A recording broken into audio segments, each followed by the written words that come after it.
প্রিয় দর্শক, ইস্পাহানি মির্জাপুর চা মুক্তবাকে আপনাদের সবাইকে স্বাগত জানাচ্ছি। আমি মুকসিমুল হাসান। আমার সঙ্গে তিনজন অতিথি রয়েছে। শুরুতেই আমরা তাদের সঙ্গে পরিচিত হব, তারপর আমরা আলোচনার বিষয় সম্পর্কে একটু জানবো।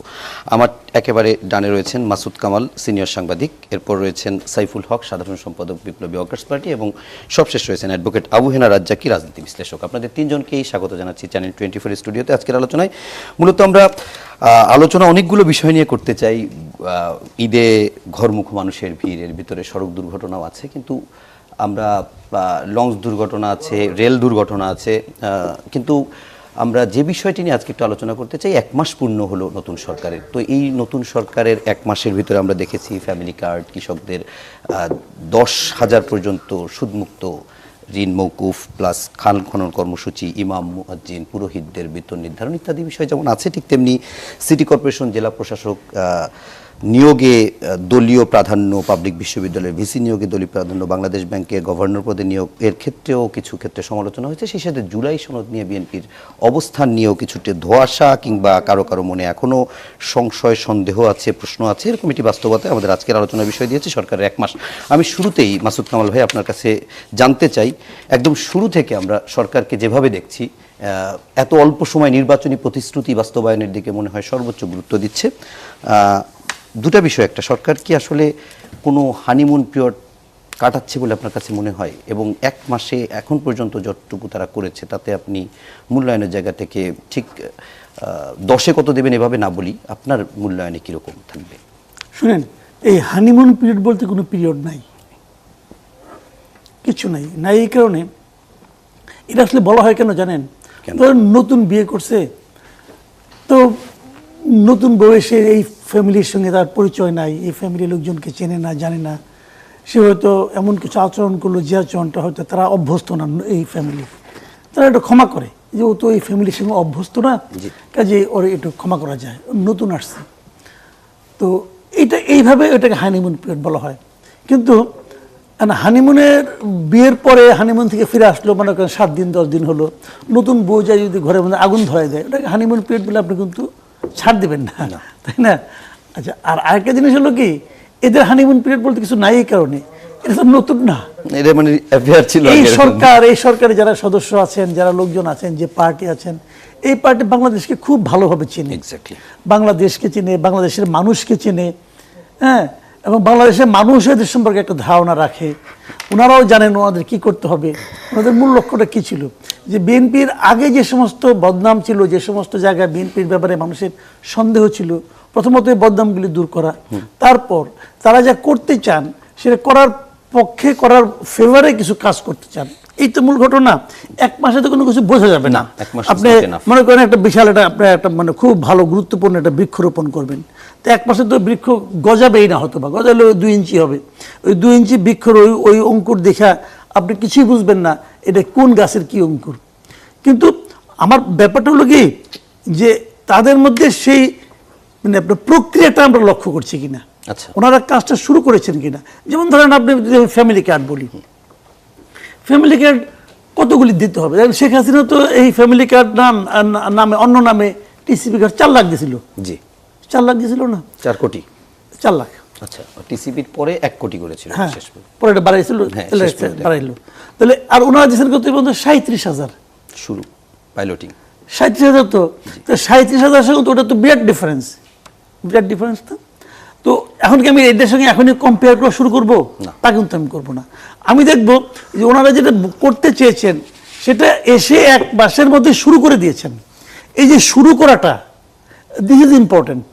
আবার ধরেন ওনারা শুরু করলেন, শুরু করার পর আমরা কি দেখছি, এই যে শুরু করলেন কারা পাচ্ছেন এবং পাওয়ার ক্রাইটেরিয়া কি? দলীয় লোকজনকে এখানে প্রভাব বিস্তার করছে, এমপি সাহেবকে প্রভাব বিস্তার করছে, খবর নেন না। আপনারা তো মিডিয়ায় আছেন, জাস্ট খবর নেন, যেখানে দিয়েছেন ওই জায়গায় যান, আপনারা ফিজিক্যালি যান, যে দেখেন যে ফ্যামিলি কার্ডটা কারা পেল। এটা তো প্রত্যেকটা মিডিয়ার দায়িত্ব এখন একদম। তো দেখলে বুঝতে পারবেন যে আসলে তাহলে কাজটা ঠিক মতো হচ্ছে কিনা। যদি ঠিক মতো হয় তাহলে ভালো, আমরা এটা একটা এক্সাম্পল হিসেবে দাঁড় করাবো। আর যদি ঠিক মতো না হয় তো শুরুতেই আটকানো দরকার। এখন হানিমুন পিরিয়ড আমি একটা ভুল পাইছি না, এখন আমি কিছু বলবো না, এটা ঠিক না। আপনি এখনই বলবেন, কারণ এখন না বললে কি হবে, পরে যখন বিষয়টা অনেক বড় হয়ে যাবে তখন কিন্তু বললে আর থামবে না।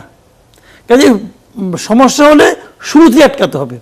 তো এইগুলি আমি বলি যে তারা মোটামুটি তারা চেষ্টা করছে বলে আমার কাছে মনে হচ্ছে। ওকে, তো দেখি কি হয়। ওকে, আমরাও দেখার অপেক্ষায়। সাইফুল ভাই, আপনার কাছে এই প্রশ্নটা একটু এভাবে করতে চাই। কিছু সফলতার কথা আমি শুরুতেই বললাম, তো এরকম অনেক জায়গায় শুরু থেকেই অনেক চেষ্টা করছে, ভালো করছে, কিন্তু সংসদে জুলাই সনদ নিয়ে যে আলোচনা এবং বিএনপির যে ভূমিকা বা বিএনপি জোটের যে ভূমিকা, সেটি কি কাঙ্ক্ষিত? জুলাইয়ের আগে যে মানে নির্বাচনের আগে যেরকম মনে হচ্ছিল সেরকম সেই স্ট্যান্ডে আছে, নাকি 2/3 আসনে জয়ের ফলে বিএনপির অবস্থানটা কিছুটা পরিবর্তন হয়েছে? আপনাকে ধন্যবাদ। আমার প্রিয়ভাজন দুই আলোচক আর দর্শক শ্রোতা যারা আপনারা দেখছেন, আপনাদেরকে সালাম জানাই এবং শুভেচ্ছা জানাই। প্রথমত আমি আপনার প্রথম পার্টে যদি একটু কথা বলি, যেটা ভাইকে আপনি যে প্রশ্ন যেটা আপনি করলেন, সরকার শুরুর দিন থেকেই একটা কাজের সংস্কৃতি গড়ে তোলার একটা সচেতন চেষ্টা আমরা লক্ষ্য করছি। প্রতিটা দিন, প্রতিটা ঘন্টা, মুহূর্তকে কিভাবে বেস্ট পসিবল ওয়েতে এটাকে কাজে লাগানো যায়। সরকারের 1 নম্বর ব্যক্তি প্রধানমন্ত্রী, তিনি নিজেই যেভাবে তার কাজ সময় মানে আগের ফর্মাল প্রোটোকলের জায়গাটা অনেকখানি তো একটু কমিয়ে দিয়ে যেভাবে তিনি খানিকটা সহজ একটা অ্যাক্সেস তিনি তৈরি করেছেন তার জন্য, এগুলো মানুষের মধ্যে একটা আবেদন এগুলো তৈরি করেছে। সরকারের প্রাথমিকভাবে তার ইলেকশনের এজেন্ডা যেগুলো নির্বাচন ইশতেহার তারা শুরু করেছেন, কারণ প্রথমে 1 মাসে হয়তো চমক দেখানো যাবে না সত্য, কিন্তু 1 মাসে তো আপনাকে গুরুত্বপূর্ণ কিছু কাজ আপনাকে শুরু করতে হবে। সেই জায়গা থেকে কিছু পপুলিস্ট কিছু পদক্ষেপ সরকার তারা এগুলো গ্রহণ করেছেন। এর বাজেট, এর পরিকল্পনা এগুলো কোত্থেকে আসবে, সম্ভবত যে বললেন এখন পাইলট প্রজেক্ট হিসেবে যেগুলো চলছে, আগামী বাজেটের আগে এগুলো তো অর্থকরী সংস্থান করাটা বেশ কঠিন হবে। পরবর্তী বাজেটে হয়তো এটার জন্য আলাদা প্রকল্প, অর্থ বরাদ্দ, অন্যান্য বিষয়গুলো আসবে। আর গুরুত্বপূর্ণ আমি যেটা মনে করি, মানুষের মধ্যে একটা স্বস্তির কিছুটা জায়গা আছে। ধরুন একটা জনজীবনের নিরাপত্তার যে প্রশ্নটা, মানুষের জানমালের নিরাপত্তা, কিছুটা স্বস্তির জায়গাটা সরকার একটা চেষ্টা করছেন, উদ্যোগ আছে, এরকম একটা বার্তাও আমি মোটামুটি দেখছি। আজকে দেখছিলাম আপনার এখানে আসার সময় সীমান্তে গত 1 মাসে কোনো হত্যাকাণ্ডের ঘটনা ঘটেনি বিএসএফ এর দিক থেকে, ভারতের সীমান্তরক্ষীর দিক থেকে। এটা ইলেকশন, পার্লামেন্ট, নতুন সরকার, তার নতুন যাত্রা, তাদের প্রতি তার একটা রাজনৈতিক জেস্চারের একটা ডেমনস্ট্রেশন কিনা, এটাকে হয়তো সেভাবে একটা দেখার কারণ হতে পারে।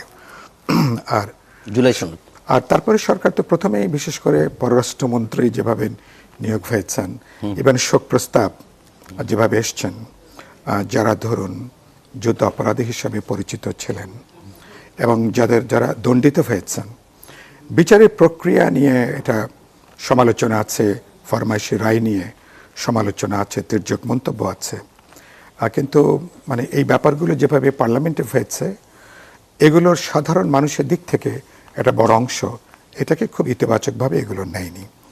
আর লাস্ট যেটা বললেন জুলাই সনদের ব্যাপারে, বিষয়টা যেভাবে উত্থাপিত হয়েছে, উত্থাপনের ধরন মনে হচ্ছে সরকার কি জুলাই সনদের বিরুদ্ধে অবস্থান গ্রহণ করছে কিনা, কিন্তু বাস্তবে না। সরকার, আমি যেটুকু, কারণ ঐক্যমত কমিশনে আমি তো লম্বা সময় আমি ছিলাম, দীর্ঘ সময় আপনি সব আমি মিটিংয়ে ছিলেন, চেষ্টা করেছি প্রতিটা ঘটনায় কথা বলা, ইন্টারভেন করা, সেখানে কন্ট্রিবিউট করবার জন্য।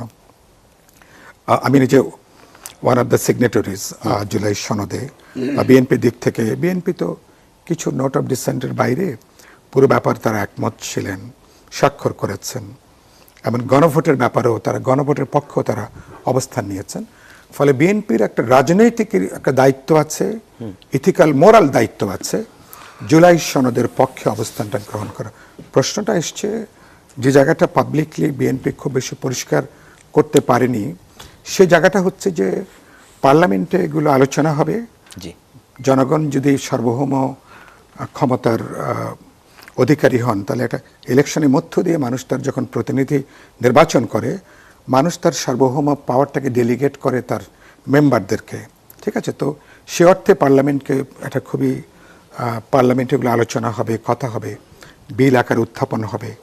তো এটাকে বিএনপি এই জায়গাটা করার ক্ষেত্রে বিএনপি দিক থেকে যে বিএনপি জুলাই সনদের বিপক্ষে যে অবস্থান নেয়নি, এই বার্তাটা স্ট্রংলি বলছে না, বলতে পারছে না। এক, দুই হলো পার্লামেন্টে আলোচনা হবে, ইয়েস বলবে যে আমরা জুলাই সনদের যে বিষয়গুলো আমরা গ্রহণ করেছি প্রত্যেকটা বিষয় পার্লামেন্টে এজেন্ডা হবে, বিল আকারে আমরা উত্থাপন করব, আলোচনা হবে, বাছাই কমিটিতে যাবে, আবার এটা আইন প্রণয়ন হয়ে এটা সংবিধান এটা যুক্ত হবে।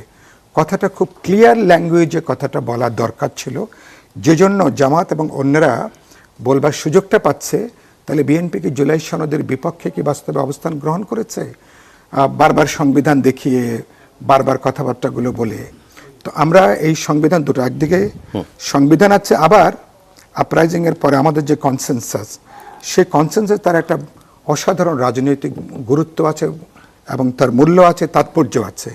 বিএনপিকে ওই কনসেনসাস থেকে বেরিয়ে যাওয়ার কিন্তু কোনো সুযোগটা নেই।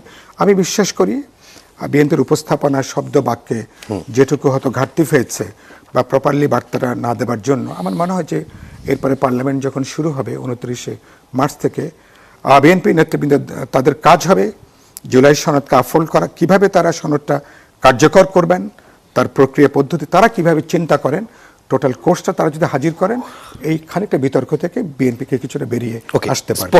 স্পষ্ট আপনার বক্তব্য। আমরা একটু আবু হেনা রাজ্জাকি ভাই আপনার কাছে জানতে চাই, আপনার সাথে আলোচনা করতে চাই, যেটি হচ্ছে যে একেবারে সেই নির্বাচনের আগে তারেক রহমান দেশে আসলেন, একের পর এক জেলায় সফর করছেন, বিদেশ ফেরত, মানে দীর্ঘদিন লন্ডনে থাকা একটা মানুষের সঙ্গে মিশে যাচ্ছেন, কথা বলছেন, গলা ভেঙে যাচ্ছে, গলা বসে যাচ্ছে, সমাবেশ করছেন, তারপরে সরকার গঠন করলেন, সরকার গঠনের পরে প্রতিদিন 9টার সময় অফিস করছে, মন্ত্রীরাও সবাই যাচ্ছে, খাল কাটতে দিনাজপুর চলে যাচ্ছেন।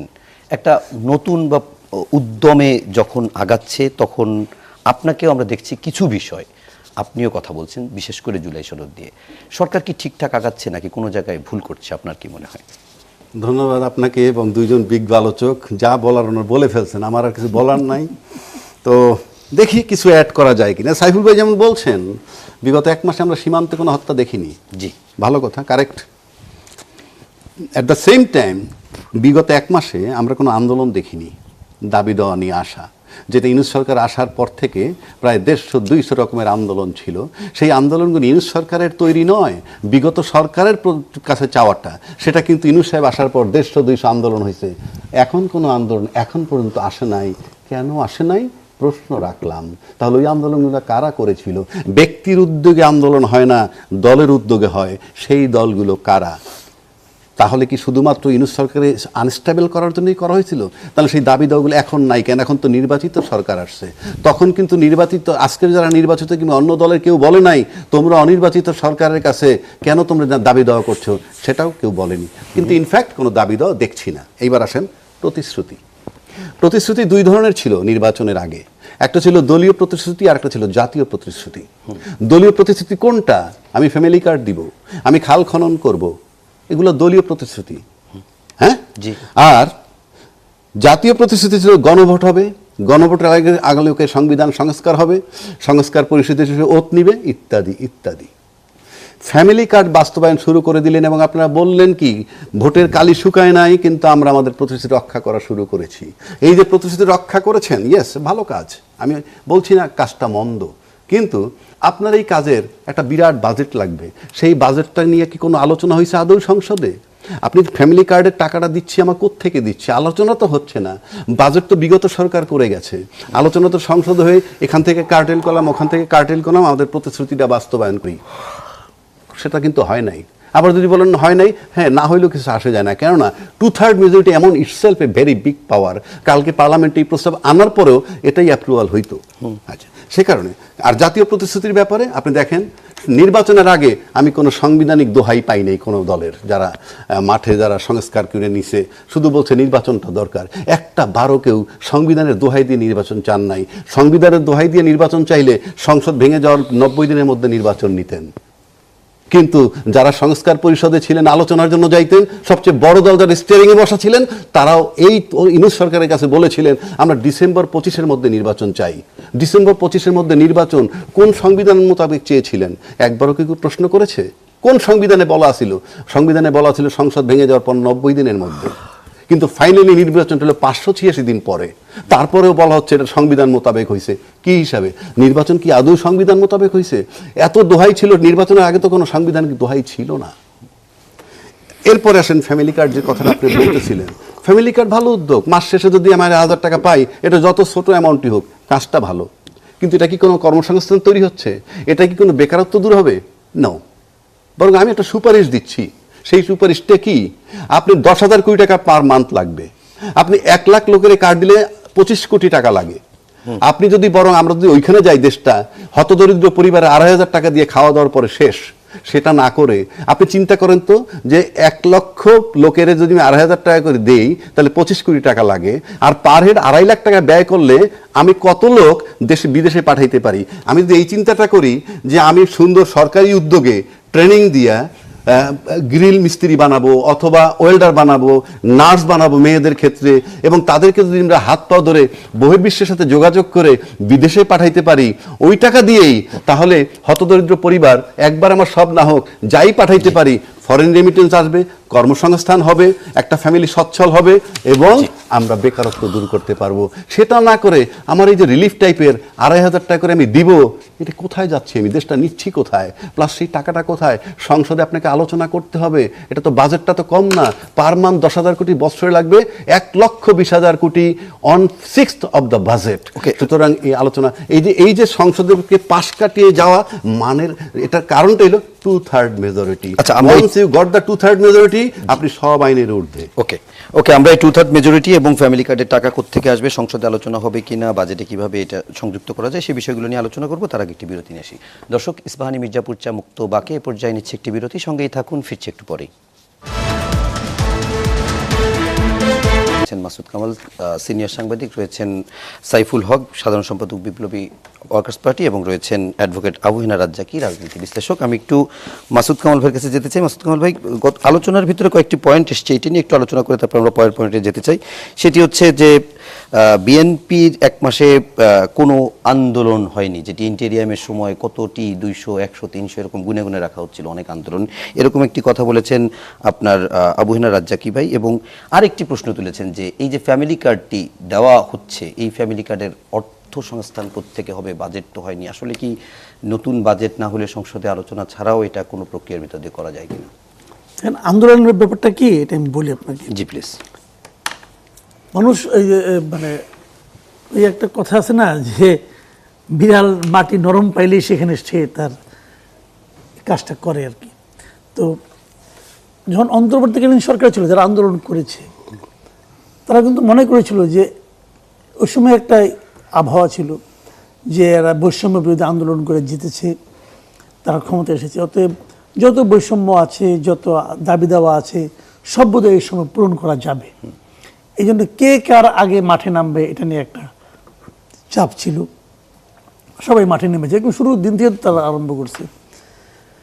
এই আন্দোলনগুলো একদম যে লজিক্যাল ছিল না তাও না, অনেক লজিক্যাল আন্দোলন ছিল, কিন্তু সরকার সেগুলো তার মতো কিছু পূরণ করেছে, কিছু আশ্বাস দিয়েছে, কিছু কিছু করেছে।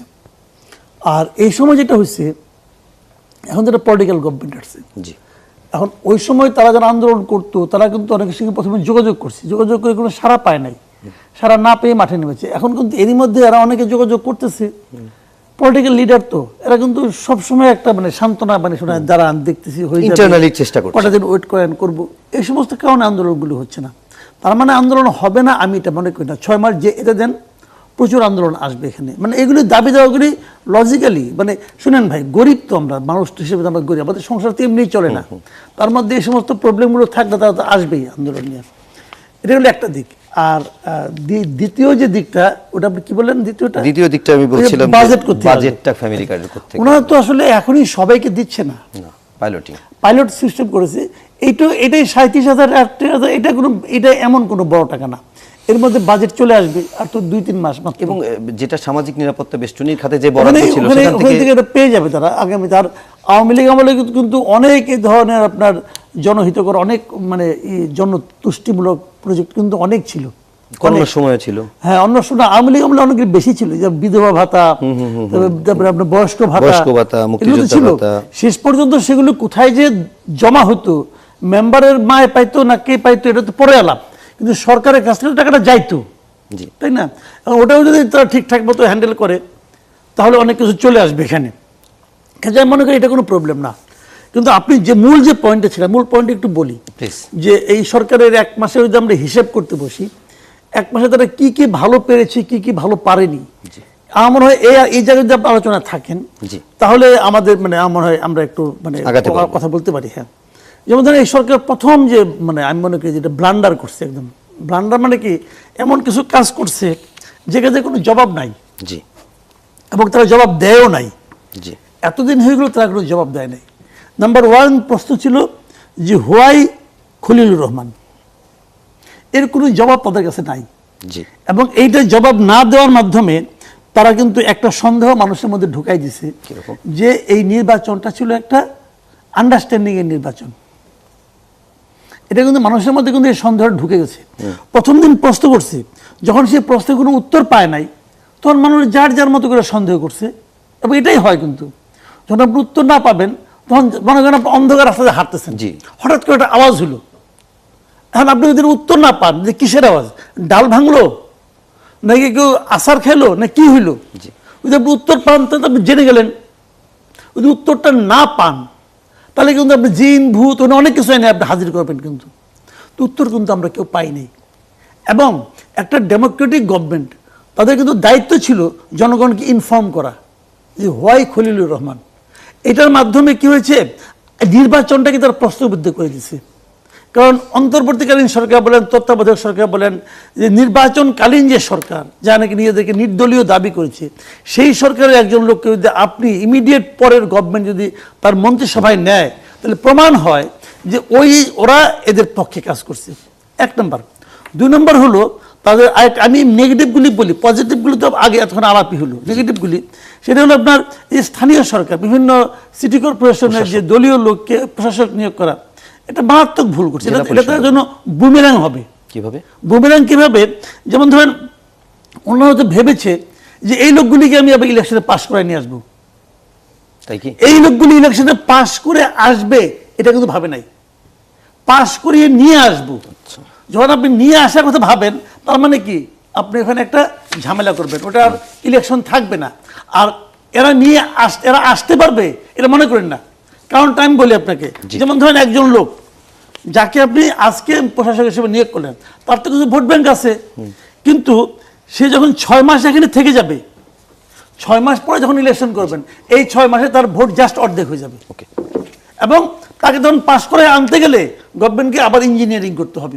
সেই নির্বাচন কিন্তু আপনার মনে আছে আওয়ামী লীগ আমলে প্রথম ক্ষমতায় আসার পর তারা একটা সিটি কর্পোরেশন নির্বাচন দিয়েছে 2013 সালের শেষের দিকে, খেয়াল আছে? 6টাতে কিন্তু বিএনপি জিতছিল, 5টাতে বিএনপি জিতছিল।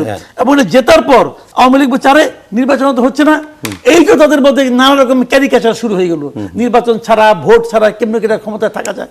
এই বিএনপি কিন্তু ওই পথে হাঁটতেছে, একদম ওই পথে হাঁটতেছে। এবং তারা যে দলীয়করণটাকে সর্বব্যাপী করতে চাচ্ছে, সরি টু সে আমি এটা বলতে চাই নাই, কিন্তু নতুন সরকার তবু বলি, তারা যে দলীয়করণটাকে সর্বব্যাপী করতে চাচ্ছে তার সর্বশেষ উদাহরণ হলো এই বিশ্ববিদ্যালয়গুলিতে দলীয় ভিসি নিয়োগ করা। ভাই ঢাকা বিশ্ববিদ্যালয়ে ভিসি নিয়োগের একটা নিয়ম আছে। এখানে প্রফেসর, এখানে যারা টিচার আছেন, যারা সিন্ডিকেট মেম্বার আছেন, সিনেট মেম্বার আছেন, এদের মাধ্যমে ভিসি নির্বাচিত হয় ঢাকা ইউনিভার্সিটিতে। তারপরে 3টা প্রপোজাল যায় রাষ্ট্রপতির কাছে। মিলন ভাই কেন করবেন এটা? শিক্ষামন্ত্রী কেন নিয়োগ করবেন? মানে কি আমার দলের এই লোকটাকে নিয়োগ করতে হবে, কি তার লাভটা, ডিফারেন্সটা কি? তাহলে শেখ হাসিনার সরকার, অন্তর্বর্তীকালে ডক্টর ইউনূসের সরকার আর তারেক রহমানের সরকারের মধ্যে পার্থক্যটা কোথায়? এটা দেখার জন্য তো আমরা তাকে ভোট দেইনি ভাই। ওকে, আমরা আমরা আরো একটু আলোচনা করব। বিশেষ করে আপনার কাছে একটা প্রশ্ন রেখে যাই, আমরা এরপরে একটু উত্তরটা জানবো। গত এক সপ্তাহ আগে আপনি এই টকশোতে বলেছিলেন যে জামাত ডেপুটি স্পিকার নিবে, আপনি লিখে রাখেন, কিন্তু জামাত নেয়নি। এটা আপনার উত্তর জানতে চাবো। সাইফুল হক ভাই, আপনার কাছে একটু জানতে চাই, অনেকগুলো বিষয় তো কথা বললেন আপনি, আপনার বক্তব্যের একেবারে শেষ জায়গায় যে একটা কথা বললেন, যেটা হচ্ছে বিএনপি জুলাই সনদে পজিটিভ, বিএনপি জুলাই সনদ হয়তো বাস্তবায়ন করবে কিন্তু স্পষ্ট করতে পারেনি। স্পষ্ট যে করতে পারেনি এটা তার পলিসি নাকি অজ্ঞতা, এক। এবং দুই নম্বর হচ্ছে বিএনপি কি জুলাই সনদ এক্সিকিউট প্রচলিত সংবিধানের ভেতর থেকে করার চেষ্টা করতে পারে কিনা? গুরুত্বপূর্ণ প্রশ্ন। প্রথম হচ্ছে যে আমি প্রথম যেটা বলেছি যে পাবলিকলি বা অফিসিয়ালি বিএনপি জুলাই সনদের বিরুদ্ধে অবস্থান গ্রহণ করবে না। একদম, মানে করাটা যেটা বললাম বিপজ্জনক, আত্মঘাতী এবং ভুল চিন্তা হবে। এক, পাবলিকলি এটা মানুষ এটাকে অন্যভাবে নেবে। দুই হলো তারা তো এটার উদ্যোক্তা, জি, one of the important signatories. Even গণভোটের পক্ষেও তারা অফিসিয়ালি তারা ক্যাম্পেইন করেছেন, তাই না? তো তারপরে যে এবং এগুলো ছিল 12ই ফেব্রুয়ারি যে ইলেকশন হতে পেরেছে, এই অনেকগুলো ব্যাপারে রাজনৈতিক বোঝাপড়ার প্রেক্ষিতে 12ই ফেব্রুয়ারির ইলেকশনটা সম্ভব হয়েছে। এইসব ব্যাপারগুলো যদি কনসেনসাস না আসতো, প্রবাবলি 12ই ফেব্রুয়ারি ইলেকশনটা হয়তো পাওয়া যেত না। আচ্ছা, এই অ্যাসপেক্টটা বিবেচনার মধ্যে আচ্ছা, নেওয়া দরকার। আচ্ছা, এর সঙ্গে অনেকগুলো 1, 2, 3, 4 আছে। These are the points to be agreed. তারপরে নেক্সট কোর্স হচ্ছে এটা। তো এগুলো মোটামুটি ইতিমধ্যেই পলিটিক্যাল স্ফেয়ারে বা আপনাদের মিডিয়াতেও কিছু টুকটাক খুব মেন স্ট্রিম না হলেও আলোচনা আসছে। এক। সেকেন্ড হলো যেটা আপনি বললেন, হ্যাঁ, বিএনপির মধ্যে যখন ইলেকশন হয়েছে, ভাই একটা কথা বললেন না, যখন 200-র উপরে যখন বিএনপির এখন, তখন এই আসনটাই তো বিএনপির মধ্যে এক ধরনের অতিরিক্ত আত্মবিশ্বাসের জন্ম দেয়। এটা শুধু বিএনপির জন্য, বিএনপির জায়গায় যদি অন্য কোনো দল হতো, কি বিপ্লবী ওয়ার্কার্স পার্টি হতো, তাহলে হয়তো একই ধরনের ঘটনা হতে পারত। তো এটা একটা বিষয়। কিন্তু আমি মনে হয় যে যেটা আপনি বললেন, আপনার প্রশ্নের উত্তরে কিছুটা প্রশ্নের মধ্যে উত্তর আছে। বিএনপির সংবিধানের এখনো কিছুটা দোলা চলে আছে বলে আমার ধারণা। কিছুটা বিএনপি এই সংবিধানের মধ্যে এক।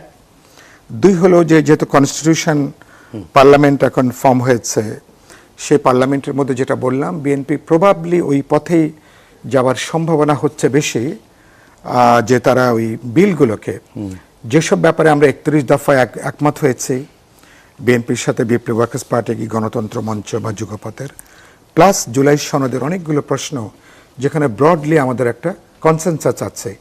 আমার ধারণা বিএনপি একে একে এগুলোকে তারা ইমপ্লিমেন্ট করবেন।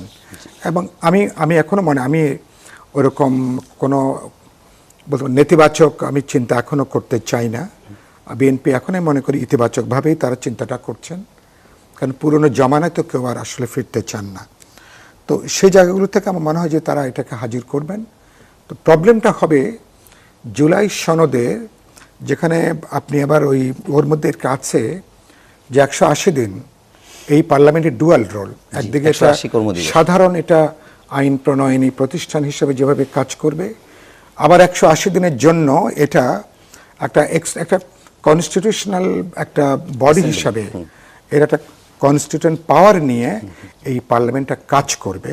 তো এটা কিন্তু এটাও এক ধরনের, এই আমি যখন এই আদেশ বা অধ্যাদেশ এটা নিয়ে হতো, ধরেন এখন কোর্টে তো যে কোনো নাগরিক যেতে পারে, কিন্তু রাজনীতিকরা যখন একমত হন, রাজনীতিকরা যখন কোনো জিনিসে সমঝোতা করেন, সবসময় আইনগত জায়গায় তারা বিবেচনা করেন না। তারা বিবেচনা করেন পরিস্থিতি, কনসেনসাস, একটা পলিটিক্যাল ক্রাইসিস কীভাবে এগোনো যায়, পরবর্তী ট্রানজিশনে কিভাবে আমরা যেতে পারি। আমি সেই জায়গাটা মনে করি বিএনপির দিক থেকে এটা একটা বড় ধরনের অব্লিগেশন আছে।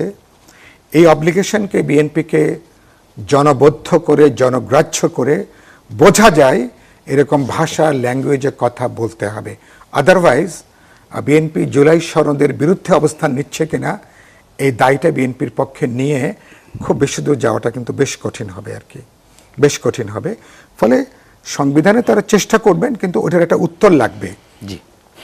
জুলাই সনদের, হ্যাঁ, আপনি 2 মাস সময় নেন, পার্লামেন্টে আপনি ধরেন গোটা আগামী 1 মাস 29শে মার্চ থেকে এপ্রিলের 30 পর্যন্ত আমি শুনছি 1 মাস চলবে।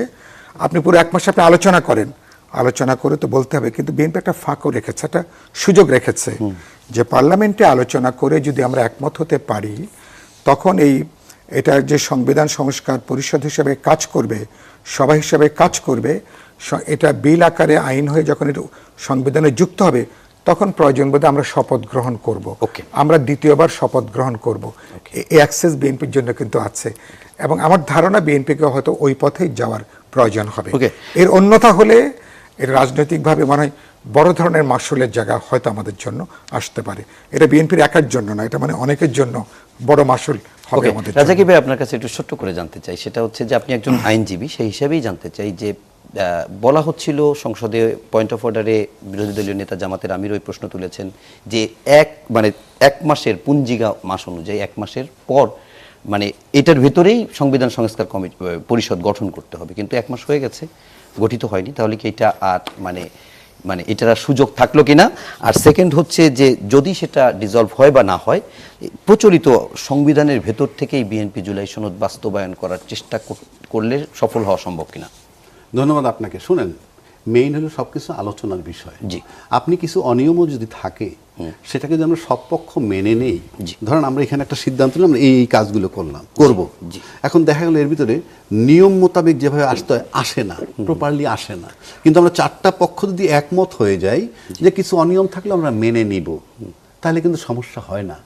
আজকে আপনি যে গণভোটের কথা বলতেছেন সেটা কিন্তু আমরা একটা পর্যায়ে মেনে নিছি এবং আজকের প্রধানমন্ত্রী যখন এটা মেনে নিছেন তখন তিনি বিএনপির চেয়ারপারসন তারেক রহমান, তার কথায় সবাই ভোট দিছে এবং উনি একটা দায়িত্বশীল জায়গা থেকে এটা বলেছেন। তো এখন সাইফুল ভাই যেটা বললো যে আমরা 1 মাস পর হোক 2 মাস পর হোক হয়তো উপলব্ধি করে ফেরত আসবো, আমরা সময়টা নষ্ট করি কেন?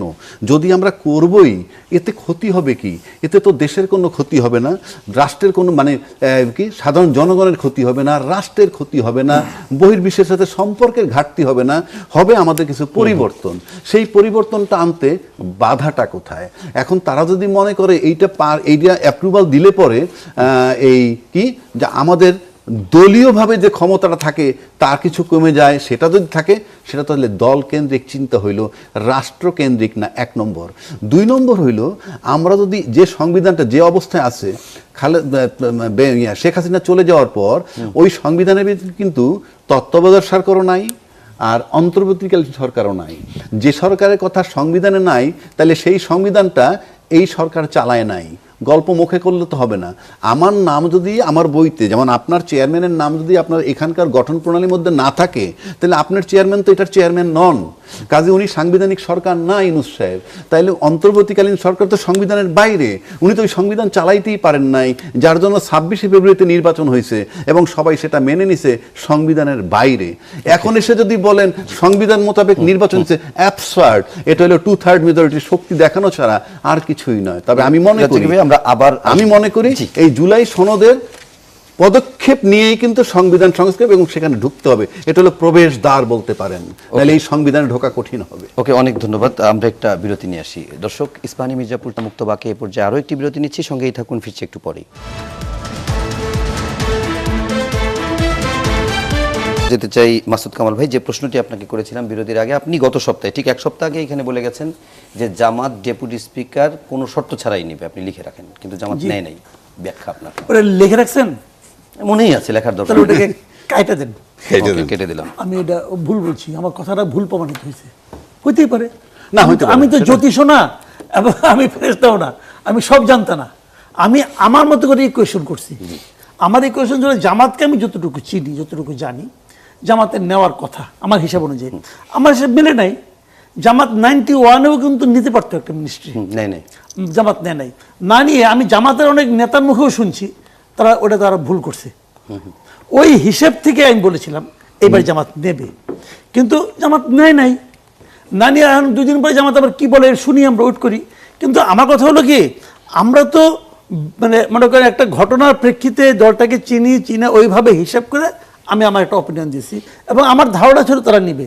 তার মানে আমি যেভাবে জামাতের রাজনীতিটাকে বিচার করি, জামাতে তো ওইভাবে বিচার করে না, পার্থক্য হতেই পারে। একদম স্পষ্ট। বাট আমি ভুল বলেছি। ওকে ভাই, একদম স্পষ্ট, কিন্তু ভুল এখনো বলছি নেওয়ার বলবো সুযোগ না। আছে কিনা সেই প্রশ্নটি থেকে যায়। এখন বোধহয় সুযোগ খুব না, না, বেশি। ওকে, আমরা সাইফুল হক ভাইয়ের কাছে ভুল একদম বলছি যেতে বলবো চাই, না। যেহেতু সবসময় আমরা যে নতুন মিলবে এমন কোনো সরকারের কথা নেই। 1 মাস নিয়ে আলোচনা করছি, আপনার কাছে 1 মিনিট একটু জানতে চাই, সামনে সরকারের জন্য সবচেয়ে বড় কি চ্যালেঞ্জ দেখছেন? সরকারের জন্য অল্প যদি সময়ের বলেন ভিতরে কি? দুটো তিনটে। প্রথম হচ্ছে যে একটা তো হলো যে মানে আইন শৃঙ্খলা পরিস্থিতি, মানুষের জানমালের যে নিরাপত্তা, এটা একটা বড়। এর সঙ্গে যুক্ত ধরেন আমাদের এখানে যদি ফাইন্যান্সিয়াল সেক্টরে বলি, আমাদের এখানে অভ্যন্তরীণ বিনিয়োগ সম্ভব হলে বাইরের বিনিয়োগটাকে আকর্ষণ করা, কিন্তু ইন্টারনাল আমাদের ইনভেস্টমেন্টের যে অসাধারণ পসিবিলিটিজ আছে এটাকে কাজে লাগানো, কর্মসংস্থানের প্রশ্ন। আর গুরুত্বপূর্ণ আমি মনে করি যে ধরুন এই যে ধর্ষণ, চাঁদাবাজি, সন্ত্রাস, চাঁদার, এটা কিন্তু সরকারের, আমার আশঙ্কা আছে সরকারের অনেকগুলো ভালো কাজকে এটা কিন্তু ওভারশ্যাডোড করে দিতে পারে যদি সন্ত্রাস, চাঁদাবাজি, দখল এগুলোকে যদি খুব কঠোরভাবে যদি নিয়ন্ত্রণ করা না যায়। এবং সেদিক থেকে আমি যারা বলেছি যে যারা করবে তাদের কোনো দলীয় পরিচয় দিয়ে বিবেচনা না করা, সন্ত্রাসী চাঁদাবাজকে দুর্বৃত্ত হিসেবে বিবেচনা করা, সমাজ বিরোধী অপরাধী হিসেবে বিবেচনা করা। সরকার যদি এরকম জায়গায় যদি দাঁড়াতে পারে তাহলে কিন্তু আমি মনে করি যে এটা সরকারের প্রথম যে কয়েকটা কথা আছে, তারা একটা গুড গভর্নেন্স তারা ডেলিভার করতে চান, মানুষ আস্থাটা রাখতে চায়। এবার সরকারের উপরে মানুষের অনেক প্রত্যাশার পারদ কিন্তু অনেক উপরে, তো সে জায়গাটা আমি মনে করি মানুষের প্রত্যাশার জায়গাটা বিবেচনার মধ্যে নেবেন। আর যেটা বলছেন, যেটা আলোচনাটা এখন এলো না, দলীয়করণের যে প্রবণতার কথাটা মিডিয়া বলছেন, আপনারা আলোচনা করছেন এবং আমরা দেখছি, এবং সরকার মনে হয় আরেকটু ধীরে যাওয়াটা দরকার ছিল। অ্যাব্রাপ্টলি যেটা চলছে সমাজের কিন্তু এটা বার্তাটা ভালো যায়নি, এবং মনে হচ্ছে পুরনো জিনিসটা আবার নতুনভাবে রেপ্লিকেট হলো কিনা, এই বার্তাটা কিন্তু বর্তমান সরকারের জন্য কিন্তু ভালো বার্তা না। এবং উনি একটা অসাধারণ কথা বললেন যে বিবেচনা থেকে প্রশাসক নিয়োগ করা হয়েছে, তারা যদি ইলেকশনে প্রার্থী হন, মানুষ তাদের 6 মাস 1 বছরের কাজ দেখবে। আশঙ্কা আছে তাদের এখন তারা যে ভোট পেতেন পরবর্তীকালে সে ভোট কিন্তু তারা নাও পেতে পারেন। কিন্তু সরকার বিপরীতটা চিন্তা করেই জায়গাটা করছেন যে একটা জমিন তৈরি করা কিছু না, কিন্তু প্রশাসক এই জন্য দরকার যেহেতু কোনো এটা কাজ করছিল না, মানুষের সোশ্যাল সার্ভিসগুলো ফেল করেছে, এই জন্য প্রশাসকটা দরকার। ওকে, আমরা আবু হেনা রাজ্জাকি আপনাকে সংক্ষেপে জানতে চাই, ঈদ যাত্রায় যাত্রী কল্যাণ সমিতি বলছে যে 87% অতিরিক্ত ভাড়া আদায় হয়েছে, 148 কোটি টাকা বাড়তি ভাড়া হয়েছে, কিন্তু মন্ত্রী বলছেন যে মানে অনেক জায়গায় কমেছেও, যেটি নিয়ে আলোচনাও চলছে। আপনাকে ধন্যবাদ। মানে আপনি যে বিষয়গুলো আনছেন এগুলো আমার আলোচনা করতে ভালো লাগে না, এই কারণে আমি দেখেছি যে মন্ত্রী স্বয়ং বাস স্ট্যান্ডে গেছেন এবং সে গিয়ে বলতেছে বাড়তি ভাড়া নেবেন না। আই ডোন্ট আন্ডারস্ট্যান্ড, একটা মন্ত্রী বাস স্ট্যান্ডে গিয়ে বলবে এই বার্তা কোথায় যাবে কি? এটা তো কমান্ডে চলবে, রাষ্ট্র চলবে কমান্ডে। এরা হলো নীতি নির্ধারক, মন্ত্রী হলো নীতি নির্ধারক, তারা সিদ্ধান্ত দিবে, প্রশাসন এক্সিকিউট করতে বাধ্য লাইক এনিথিং। এটার মানে হচ্ছে তাদের কি সেই কমান্ড আছে? তাহলে মন্ত্রীর কেন বাস স্ট্যান্ডে যেতে হবে এবং গিয়ে বলতে হবে ভাড়া বাড়ায়ও না? আগে সড়ক পরিবহন মন্ত্রীকেও দেখেছি আমরা। আমি আগেরটায় তো যাবোই না, আগেরটা তো আলোচনা নাই। এখন আগেরটা তো ছিল গয়রহ, বাট আগেরটা বলবো, আগের সরকার একটা ভালো গুণ আছে, সেটা পরে বলছি। কিন্তু এই যে আপনি গিয়ে বলতেছেন ভাড়া বাড়ায়ও না, এটা কি? একটা মন্ত্রী রাষ্ট্রে চলে না। যে কথা আমি 6 মাস আগের থেকে বলতেছি যে সাংবিধানিকভাবে আমরা এগুচ্ছি না, সেই কথা কিন্তু নির্বাচনের পরে এখন চলমান সাংবিধানিক জটিলতা হয়েছে, নানান প্রশ্ন আসতেছে। আমি সিম্পল যদি আমি বলি, ঈদের পরে সরকারকে পার্লামেন্টের সবচেয়ে আগে প্রমাণ করতে হবে তারা নিজেরা, শুধু সরকার না তো বিরোধী দল সহ আপনারা সবাই সাংবিধানিকভাবে নির্বাচিত আসছেন কিনা। 3টা সরকার দেখেছি এ পর্যন্ত, শেষ করে দিচ্ছি। নাম্বার 1 ইউনূস সরকার, উনি ছিলেন অনির্বাচিত অসাংবিধানিক কিন্তু জনসমর্থিত সরকার। আসেন এই সরকার নির্বাচিত কিন্তু অসাংবিধানিক, একমাত্র শেখ হাসিনাই ছিলেন সাংবিধানিক সরকার, যে ফর্মেই বলেন। ওকে, এটা ব্যাখ্যা পরে অন্য সময় জানবো। আজকে শেষ করছি। অনেক ধন্যবাদ আবু হেনা রাজ্জাকি, সাইফুল হক এবং মাসুদ কামাল, এবং দর্শক আপনাদেরকেও ধন্যবাদ জানাচ্ছি। ঈদের অগ্রিম শুভেচ্ছা জানিয়ে শেষ করছি। সবাই ভালো থাকবেন, সুস্থ থাকবেন, শুভরাত্রি।